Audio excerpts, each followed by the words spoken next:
Salve galera, superar desafios é de humanas. Estamos todo mundo aqui junto para mais esse encontro do itinerário formativo. Vamos ver qual que vai ser o tema do trabalho de hoje. Bota no LED, vamos dar uma olhadinha aqui. Estamos na atividade integrada número 4, já é a 21ª aula. E hoje a gente vai ficar centrado bastante em alguns procedimentos metodológicos que o mapa traz para a gente, principalmente ancorado na proposta de produção de conhecimento, de investigação do saber. Por isso que a nossa aula de hoje fala de giro colaborativo. Vocês estão vendo aí o aprofundamento. Eu já dei o nome à unidade curricular. Pessoal e coletivo, repense suas atitudes, e o nosso componente, diferenças e desigualdades na contemporaneidade. Eu sou o professor Alcides Guerreiro, aqui do Centro de Mídias. A minha formação é em História, mas como você já sabe, nessa pegada do novo ensino médio, a gente trabalha de forma inter e transdisciplinar. Eu sou um homem de 53 anos, estou de boné hoje, óculos, barba, a cor que predomina em mim é o amarelo. E para copilotar o nosso encontro, um trabalho super bacana de inclusão, que todas as vezes que a gente trabalha aferindo aqui o retorno dos alunos, é muito comentado, é muito elogiado, é muito reconhecido. A gente tem aqui a Bianca, que vai dar um tchauzão para nós, olha lá, toda felizona, e daqui a pouco a gente tem também a presença do Laércio. Eu queria, inclusive, aproveitar aqui também para falar para vocês sobre o canal da Trilha Antirracista.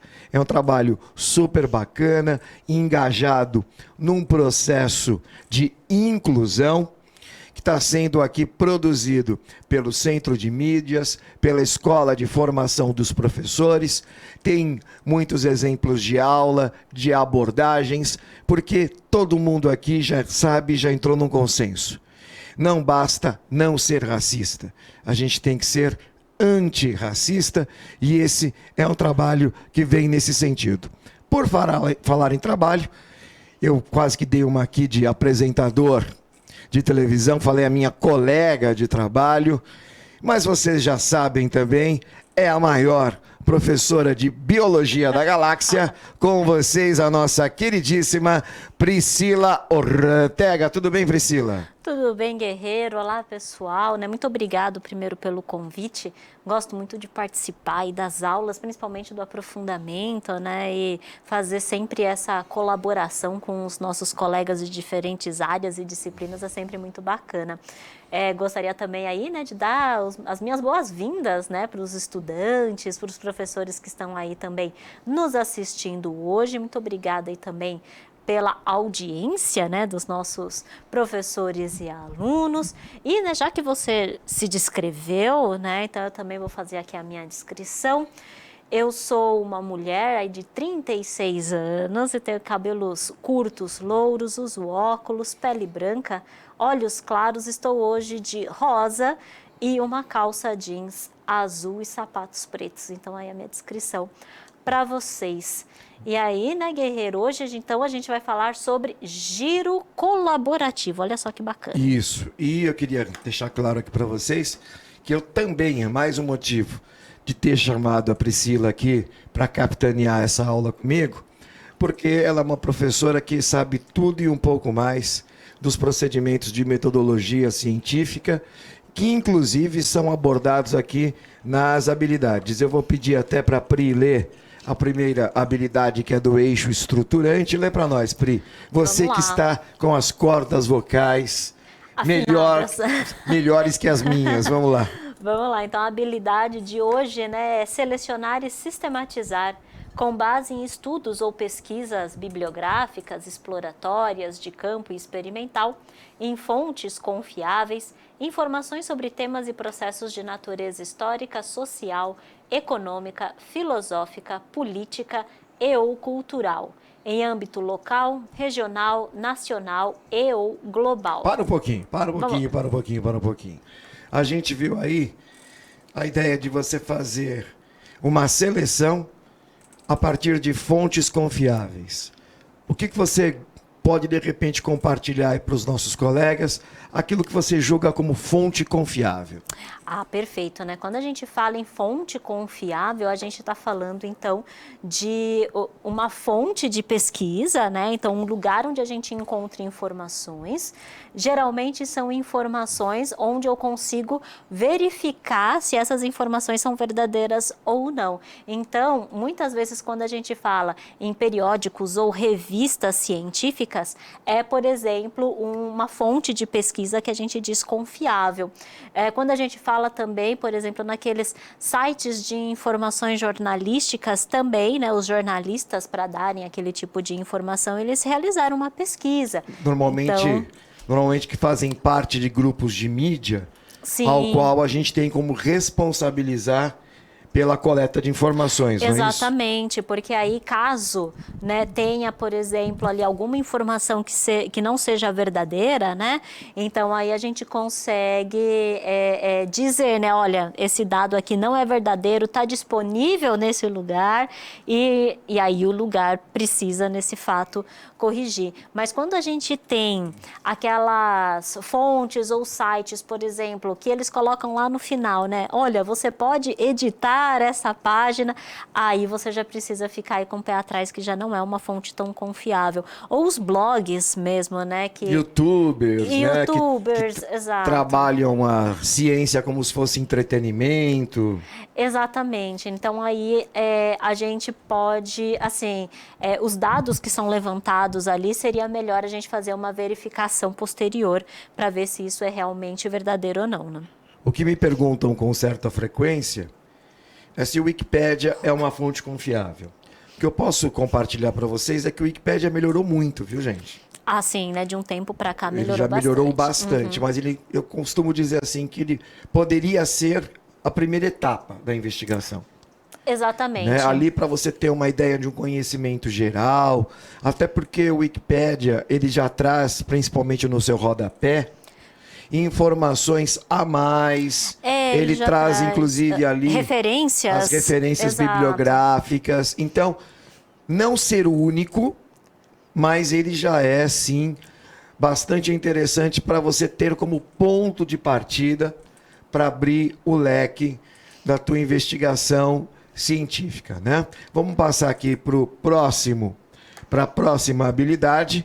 Pri, lê para nós aí. A próxima habilidade é de analisar situações da vida cotidiana, estilos de vida, valores, condutas, desnaturalizando e problematizando formas de desigualdade, preconceito, intolerância e discriminação, e identificar ações que promovam os direitos humanos, a solidariedade e o respeito às diferenças e às liberdades individuais. Eu queria aqui dar um pitaco apenas de que nós, embora estejamos aí num ambiente cultural, nós agimos muitas vezes por instinto.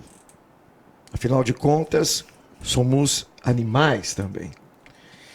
E por instinto, nós temos uma carga que se estuda na antropologia que mostra que nós temos quase que uma aptidão natural a repelir o diferente, a repudiar aquilo que se choca com os nossos valores mais tradicionais. E por que isso acontece, professor? Porque lá na pré-história, nós sobrevivemos apenas na perspectiva da produção, ainda que mais primitiva, de tecnologia, feita a partir de associação. Os grupos são criados, então, para a manutenção da sobrevivência.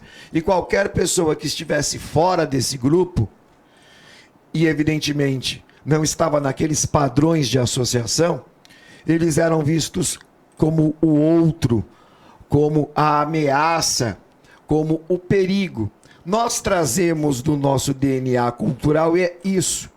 Só que nós, nesse percurso civilizatório, aprendemos através principalmente da formação, sendo ela familiar e educacional, a limitar os nossos instintos, ressignificá-los e colocar como relevância não o nosso repúdio natural ao diferente, e sim a perspectiva da tolerância, para que a gente possa, no mínimo, respeitar e conviver, e numa fase posterior, aprender, trocar ideias e fazer composições.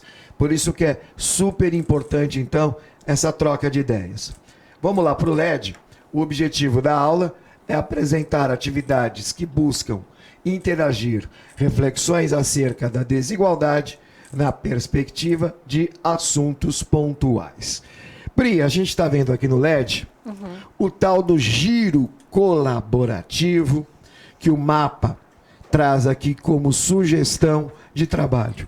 Lê para nós que atividade é essa. Então, temos uma atividade com grupos, né, de 4 ou 5 alunos que deverão, a partir de temas específicos. Professor, por que grupos de 4 ou 5 alunos? Pri, na sua memória afetiva da escola, quando falava de formar grupo, Certo. a gente tinha ali um leque de perfis diferentes. Tinha aquele aluno que queria fazer sozinho e impor suas ideias. Tinha aquele que falava, eu abro a cartolina. Pronto, acabou o meu trabalho. Eu compro os materiais. Né? Tinha aquele que não fazia nada, mas depois falava, bota o meu nome aí. Claro, sempre. Então, por uma questão metodológica, a gente sugere 4 ou 5 alunos. Menos que 4 já não é grupo, não caracteriza grupo, é dupla, trio. Se for mais que 5... Aí já fica muito grande. Aí esses perfis do eu só seguro a cartolina, eu boto o nome dos colegas, e né? E você fala, né? Aí já começa a ficar muito caracterizado. Então a sugestão aqui é para que a gente possa, na medida do possível, dividir por igual os trabalhos entre os alunos. Vamos aqui para o próximo. Olha lá, primeiro ele começa com pesquisar. E aí o papel do professor é fundamental para orientação. Pri, você é muito jovenzinha? Quando você estava na escola, lá no fundo ou no médio, você já pegou a internet, não pegou? Já. Quando eu tinha 15 anos, eu já utilizava, né? Já começou, pelo menos, né, em casa, a gente começou a usar a internet quando eu tinha 15 anos. Eu lembro que as escolas da época, elas ensinavam os alunos a ligar computador. Assim, a mexer, né, no Word, por exemplo. Né, no mouse, exato. A mexer nesses programas, assim, né, de textos, né, na parte aí do Office de textos e, enfim. Hoje, como nós já temos Wi-Fi na fase uterina, os alunos não precisam mais desse tipo de labuta para os procedimentos. Só que ele se perde na hora de fazer a pesquisa, ele não sabe direito por onde começar. E a gente tem hoje, se você puder falar, um problema muito sério quando os alunos mexem com pesquisa, que é a googlização. Ah, sim, Você busca lá no Google e aí o que sair primeiro, ele clica lá, faz um copia e cola daquilo e te entrega, né? Geralmente, né, muita gente, na verdade, faz isso. Não vou dizer que são só alunos, não, viu? Mas muita gente faz isso. E a gente não pode esquecer que isso não é conhecimento, isso é dado. Exato. É apenas um dado. Exato. Isso daí você só está coletando informações. Né? Nesse caso, que nem você falou, você não está aprendendo, né? Quando a gente faz uma pesquisa de verdade, né, a gente faz uma busca por diversos sites, né? Vamos imaginar a internet, né, que os nossos alunos estão utilizando agora. Então, você faz uma busca por diversos sites. Então, não é apenas clicar lá no primeiro que aparece, copiar tudo que está ali e entregar para o professor, enfim, né? Mas você faz uma busca por diversos sites, vai comparando as informações que você tem, que você encontra. Você precisa ler, né, essas informações, né? Justamente porque a pesquisa é para isso, né? Quando a gente faz uma pesquisa e a gente busca dentro, então, de fontes confiáveis, então, a gente está buscando aí aprender com as informações que estão ali sendo passadas, né, naquele site. Então, por isso é importante a gente fazer essas comparações, justamente porque, às vezes, dentro das ciências da natureza, isso pode provavelmente acontecer também nas humanas e na história, você tem, por exemplo, autores que têm uma determinada ideia, vai por um determinado sentido, e outros autores que têm sobre aquele mesmo tema, têm uma visão completamente diferente. Então, quando você faz esse contraponto de ideias, isso é importante também dentro de uma pesquisa. Na humanas, isso é a regra, não é a exceção. Né? Porque a humanas, diga-se assim, de uma forma até grosseira, mas direta, não é uma ciência exata. Então, quer dizer, tem a questão de como você enxerga determinado fenômeno e a partir dele você vai explicá-lo, e tem também o tipo de abordagem que você vai fazer. Né? Exatamente, dependendo do da abordagem, do autor, muda exato. completamente o estudo que você faz do objeto de pesquisa. Agora, é super importante a gente deixar claro aqui também, como sugestão para o professor, que ele problematize. O que é problematizar? Que ele não peça um dado.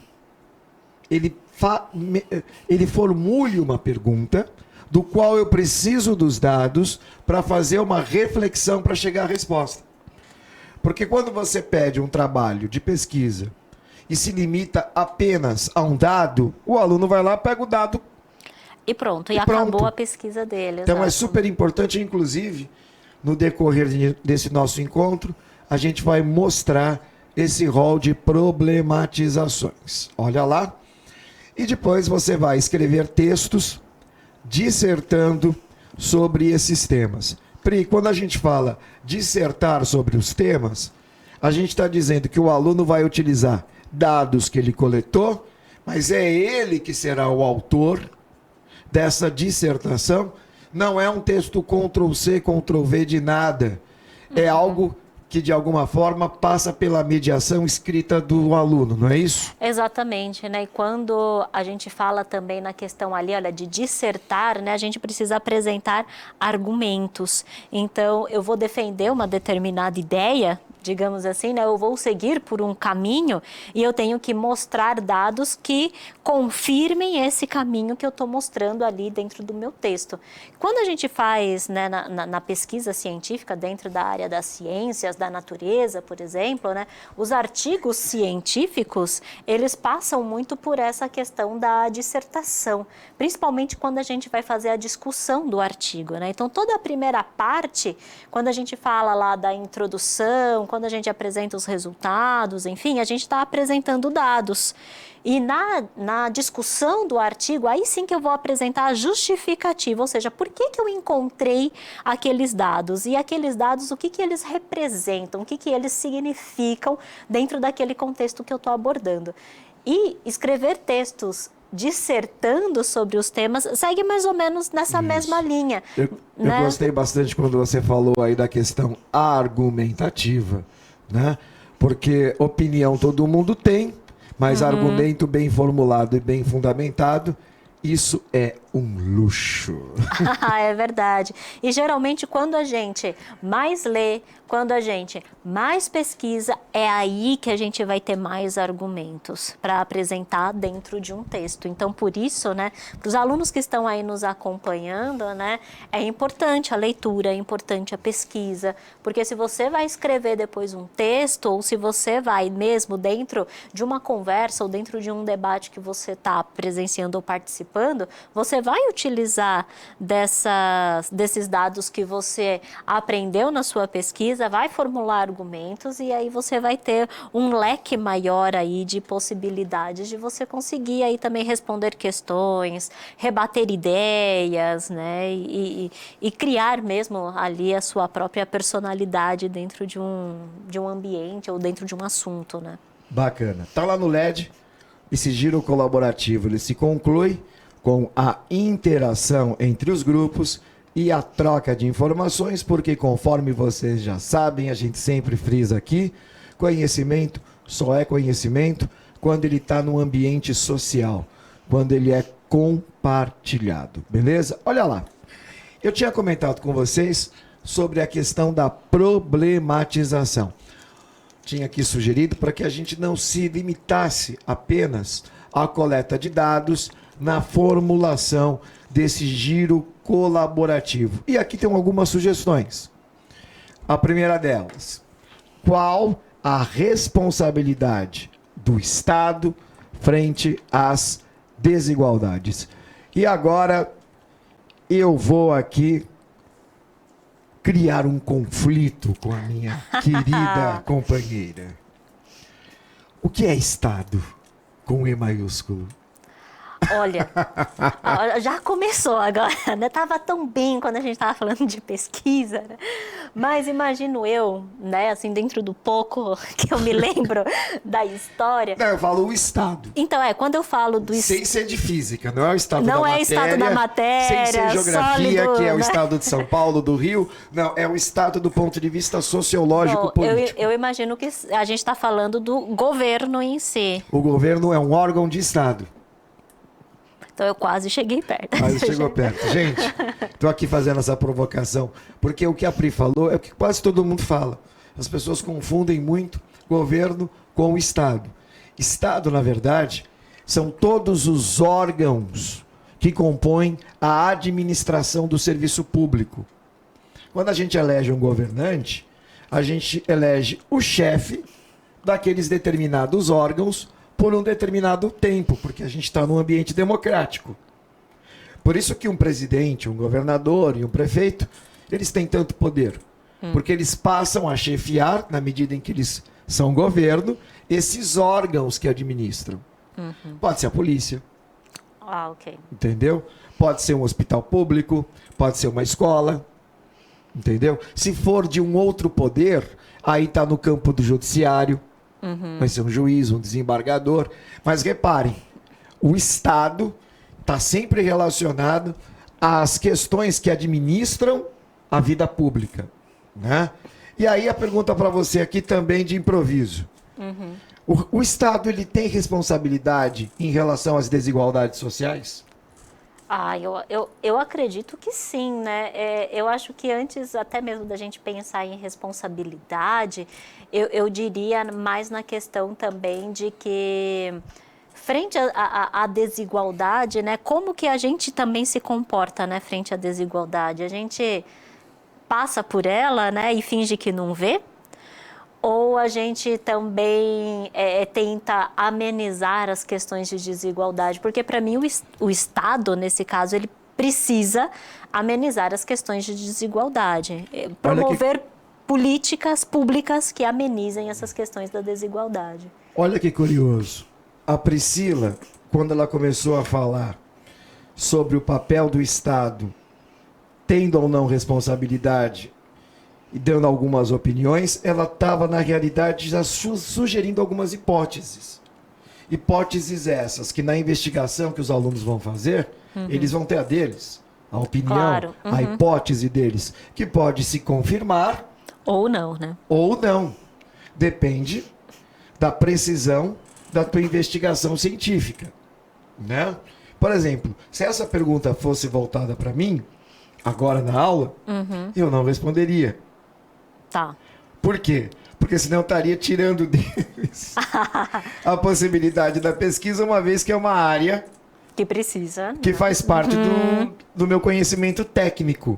Claro, exato. Entendeu? Vamos deixar a galera, então, exato, trabalhar né? em cima disso. Ver se, né, se eles concordam comigo, se eles conseguem refutar com argumentos, né, a hipótese que eu lancei para eles. Que né? eles queriam, ou que eles queriam outra. Exato, né? E isso que é o bom quando a gente fala da ciência e da pesquisa, né? Porque você pode criar aí inúmeras hipóteses e justamente, né, através aí da sua pesquisa, da argumentação, aí você vai debatendo, refutando ou não, ou confirmando, enfim, as hipóteses que são levantadas. Né? Beleza, vamos aqui para o tema 2. Vocês estão olhando aqui. Como os movimentos sociais pautam a agenda pública em relação às desigualdades? Aqui, então, eu não estou dizendo que os movimentos sociais sempre pautam. São eles que decidem a agenda que o Estado vai trabalhar em relação às desigualdades. Mas eu estou perguntando se os movimentos o fazem e como eles o fazem. E aí, Pri, Qual é a sua opinião acerca disso? Os movimentos sociais, eles pautam a agenda pública em relação às desigualdades? Se sim, como? Interessante, né? Eu acho... Começa, né? Sempre eu acho, porque eu não pesquisei, mas o acho, né? é o partido de tudo. O acho só não é legal quando ele quer virar fato. Todo mundo tem direito a achar o que quiser, as pessoas não têm direito ao fato. Exato, né? De confirmar, falar assim, não, isso é verdade. Por quê? Porque eu acho, né? Não, aí não, né? Mas aí que nem eu tô levantando, né? Como você mesmo disse, eu tô levantando aí a minha opinião e aí, né, também os alunos vão pesquisar e eles vão levantar as opiniões deles. Mas acredito que sim, que os movimentos sociais pautam agendas públicas e, inclusive, com os movimentos que a gente tem hoje, por exemplo, até mesmo o feriado da consciência negra. Não foi um feriado que ele foi instituído, não faz tanto tempo assim que foi instituído, por exemplo, o feriado da consciência negra. Então, o movimento social, né, que gira em torno disso pautou, nesse caso, digamos assim, a colocar no nosso cronograma ali um Foi uma feriado. Demanda dos movimentos sociais, então? Uma atenção institucional pela questão da reflexão do racismo, das questões, né? Exato, que envolvem, né? E aí também a própria parada LGBT, QI+, né, também. É mais fácil falar parada não hétero. Né, mas incluindo às vezes hétero, porque é tanta letrinha agora. Você conseguiu decorar, tá bacana. Melhorei, né? Eu melhorei. Mas a própria parada também foi algo que o movimento social ligado, né, aos LGBTs, enfim, eles também, né, deram essa demanda. Então, acredito que sim, né, que existiram aí movimentos sociais. Se a gente lembrar, por exemplo, o próprio Dia da Mulher, foi um movimento social de muito tempo atrás, né, onde a gente teve lá as mulheres nas indústrias, né, que tinham condições de trabalho muito ruins, enfim, né, que teve todo aquele acontecimento. Então, esse movimento social também das mulheres pautou para que acontecesse o feriado o feriado não, né, mas a data do Dia das Mulheres e também para que tivesse aí uma melhor conscientização em relação do papel da mulher na sociedade. Isso. O importante a gente dizer, as pessoas imaginam, né, Pri, que democracia é a vontade da maioria. E isso é democratismo. As pessoas confundem democracia com democratismo. Democracia é a vontade da maioria respeitando as demandas das minorias. A gente nunca pode esquecer, quando a gente fala em minoria, claro, a gente não está falando em números objetivos, em questão aritmética. Claro. A gente está falando de grupos sociais que são subrepresentados na arena do poder. Então, por exemplo, eu vou fazer uma calçada, vou ter como plano urbanístico pessoas que andam normalmente. E outros que precisam de acessibilidade. Então, quer dizer, estou fazendo para a maioria, mas estou respeitando também a demanda das minorias. Então, democracia tem muito disso, e isso também faz parte do processo civilizatório. Como último dos temas aqui, né? Não, esse aqui é o penúltimo, que é o impacto das desigualdades para a democracia. Para mim, esse tema 3 talvez seja o mais interessante, viu, Pri? Porque muita gente se questiona se a democracia é tão relevante assim a ponto de permitir uma desigualdade tão grande. É difícil você defender um sistema político e olha que a democracia é o melhor de todos que até hoje a gente conhece, mas a gente não pode abrir mão da utopia de fazer com que as desigualdades sejam sanadas até para poder justificar a própria existência da arena democrática. A Pri vai agora dar tchau para vocês, vou agradecer aqui de antemão e lembrando, é a maior professora da galáxia. Obrigado, Guerreiro, pelo seu convite. Obrigado, pessoal, né? Vou aqui me despedindo de vocês. Aula sensacional, maravilhosa. Adorei participar. É porque você está aqui. Não é por causa da minha bela voz. Inclusive, eu queria me desculpar. Mas a gente está aqui na raça de qualquer forma. Obrigado pela atenção. Valeu, gente. Até a próxima. Tchau. Beijo.